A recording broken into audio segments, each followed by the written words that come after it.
it wasn't me specifically who was being targeted. I think that the attack came because of a lashing out, a hysterical lashing out on the part of the pro-Israeli lobby, that they are losing the American public opinion. This was less an attack on me and more an attack on the fundamental rights of American citizens. It was an attack on the freedom of speech in America. Welcome back everyone. ICE, aka Immigration and Customs Enforcement, has been a big thing in the news lately. Just a few days ago, 24 or so faith leaders were arrested for protesting in Chicago. 2 days ago, ICE threatened to deport a Native American who was born in Phoenix, Arizona. And now, amongst the many who forced deportation, Sami Hamdi, a British journalist and commentator, was detained by ICE for 2 weeks for apparently overstaying his visa. What transpired was in fact he was detained for his stance against the Israeli government. He was on Sky News with Yalda Hakim for what he describes as an attack against his First Amendment.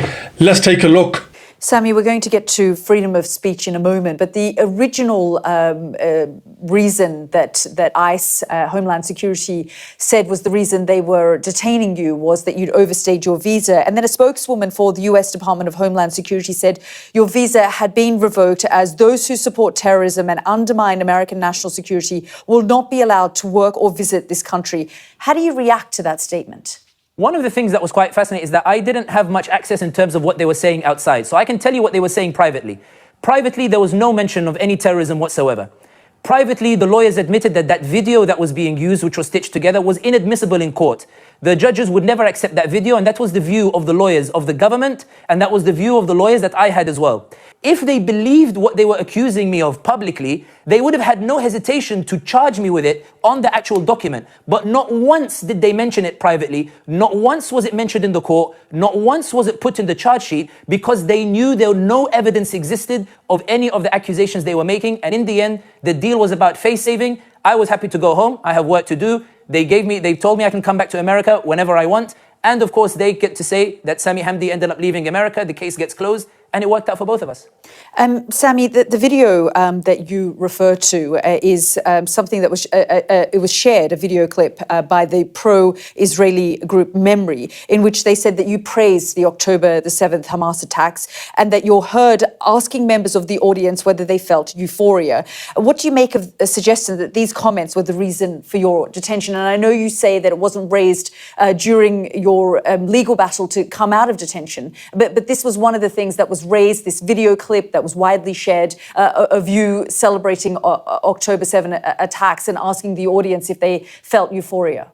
I think those who saw the video will see that it's stitched together, and those who listened to the full 2-hour lecture will see that in the very same lecture, I condemn the violence. But what's also worth noting is that the act of stitching a video together in that manner is something that made the bosses at BBC resign when they did the Panorama documentary with regards to Donald Trump. In other words, being very much aware that that sort of manipulation of a video is enough to get the bosses of BBC to resign and also force a lawsuit from Donald Trump itself, which is why it was considered a moot point. I did not say anything that they accused me of saying. The video was clearly doctored and clearly stitched. The lawyers did not take it seriously. Neither did those in the media who later reported, clearly demonstrating that it's an infringement on freedom of expression with regards to Palestine, which is why I was detained in the first place. And that's why I think what they sought to use as evidence was categorically rejected by anybody with a serious attitude towards law and legal justice.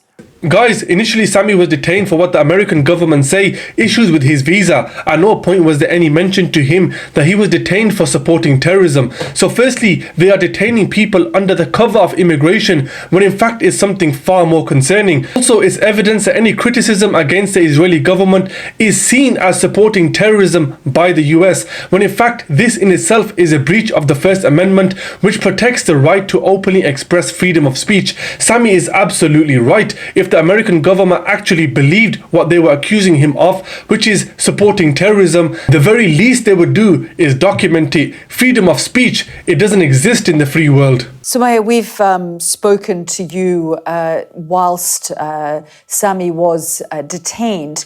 Just tell me whether you received the support that you felt you needed, and whether the British government supported you through this ordeal, or asked you if they could provide any kind of assistance, given Sami is a British national citizen who was detained in the United States. I have to say, while the staff at the FCDO have been friendly and have tried to help, the assistance that we received from the British government really, I would say, was really very disappointing, if I'm being completely honest. Right up to the end, to this morning, when we received an email with incorrect information from the FCDO in which I was told that Sami would be flying back next week, when in fact he was already on the plane on his way to London. So I don't see that the British government has taken it seriously when one of their own citizens, a registered journalist, has been taken under false pretenses, has not been charged with any crime, and has had his liberty deprived of him. And I think this is really very concerning, that the British government is not taking more serious action with regards to our closest ally, the United States, to ensure that British citizens are protected. And I would say to British citizens who value their freedom of speech to be very careful, because, you know, you've got the World Cup in the United States coming up next year. If this could happen to Sami, there on a valid visa, a British citizen, a registered journalist, then it could very well happen again. And that's the last thing that we want to see to happen to anyone. We wouldn't wish this on anybody. Sami, just finally, do you believe that pro-Palestinian foreign nationals are at risk in the United States and perhaps elsewhere? It wasn't me specifically who was being targeted. I think that the attack came because of a lashing out, a hysterical lashing out on the part of the pro-Israeli lobby, that they are losing the American public opinion. This was less an attack on me and more an attack on the fundamental rights of American citizens.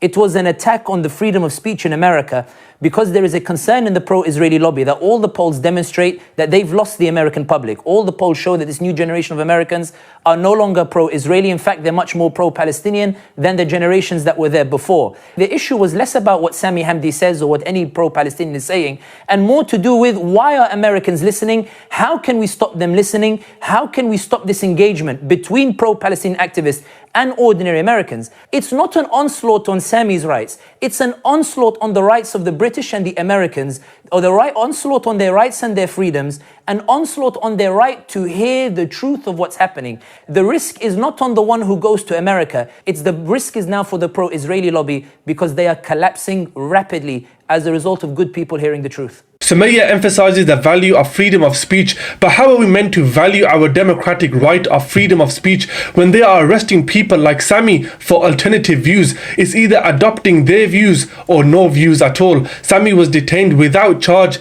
had a valid visa in place, a registered journalist, and was detained and deported by the US, and our brilliant British government did absolutely nothing. The US is apparently our closest ally. Ally means working in cooperation. There's no cooperation here. The British government does exactly as it's told.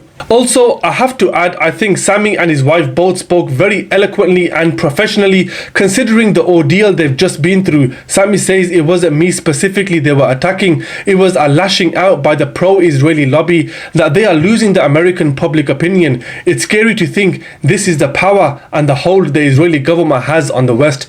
Anyway guys, thanks for watching. Let me know your thoughts in the comment section below. Support me by liking and subscribing, and I'll see you all on the next video. Peace out.